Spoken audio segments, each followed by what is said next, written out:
এবং আমার অতি নিকটের সহকর্মীবৃন্দ, আসসালামু আলাইকুম রহমতুল্লাহি ওয়া বারাকাতুহু। চর্মরোগ হোমিও ডক্টরদের কাছে মনে একজন জম চিকিৎসার মতো। আমরা অধিকাংশ হোমিওপ্যাথিক ডাক্তার আমরা চর্মরোগে কিন্তু বেশি ব্যাপ্ত হয়। আজ চর্মরোগের হাল ধরে হোমিওপ্যাথ প্রবেশ করেছে হোমিওপ্যাথি জগতে।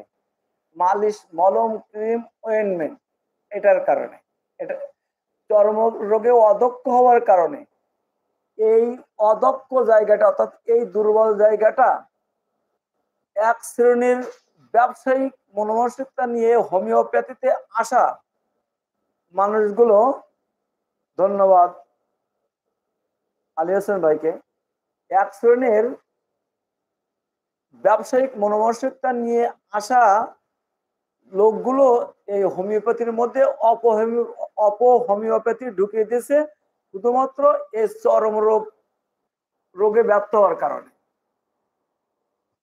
আসলে I strongly believe it is not so tough. এটা অত কঠিন না। আমরা পড়ি না, স্টাডি করি না, পড়া বা জানার চেষ্টাও করি না।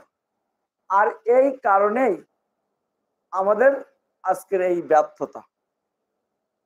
আজকের এই ক্লাসে আমি অতি সহজে চর্মরোগ জানার কারণে আমরা চিকিৎসার ক্ষেত্রে প্রায় সময় ব্যর্থ হচ্ছে। মুখ দেখতে পারবো, আমরা সফলতার দ্বার প্রান্তে আসতে পারবো। ওয়ালাইকুম আসসালাম আনিফা আঞ্জুম। ওয়ালাইকুম আসসালাম। হ্যাঁ আপা, কেমন আছেন? সিলেটের মানুষ তো কি বলা যায়, সিলেটের মানুষের তার নাগাল পাওয়া যায় না। যাক, ধন্যবাদ। তাহলে চর্মরোগের আমাদের আম্মু কেমন আছে, সিলেটে যে কেমন আছে? তাহলে চর্মরোগের ক্ষেত্রে আমরা, যাক আলহামদুলিল্লাহ,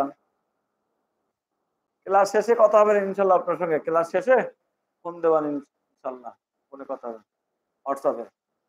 তাহলে আমরা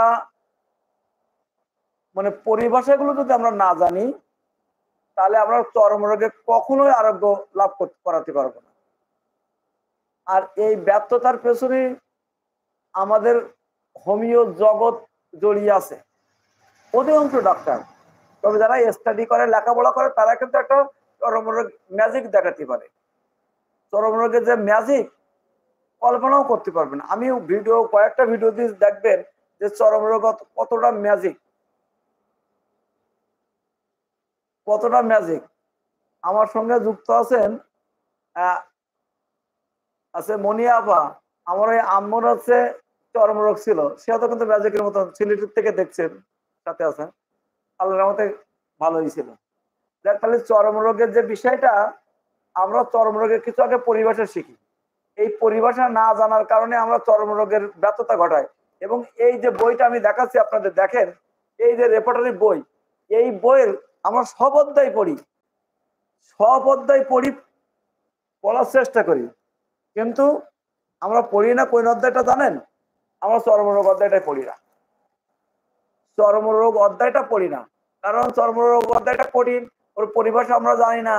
আর এতে যেটা লেখা আছে, আমাদের ইংলিশ ভার্সন, বাংলা ভার্সনে যেটা লেখা আছে, তার অর্থ বোঝাও বড় কঠিন। It is so tough, I strongly believe it very difficult it symptom.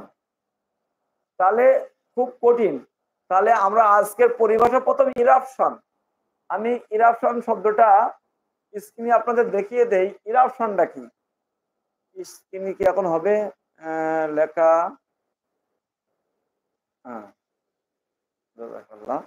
Eruption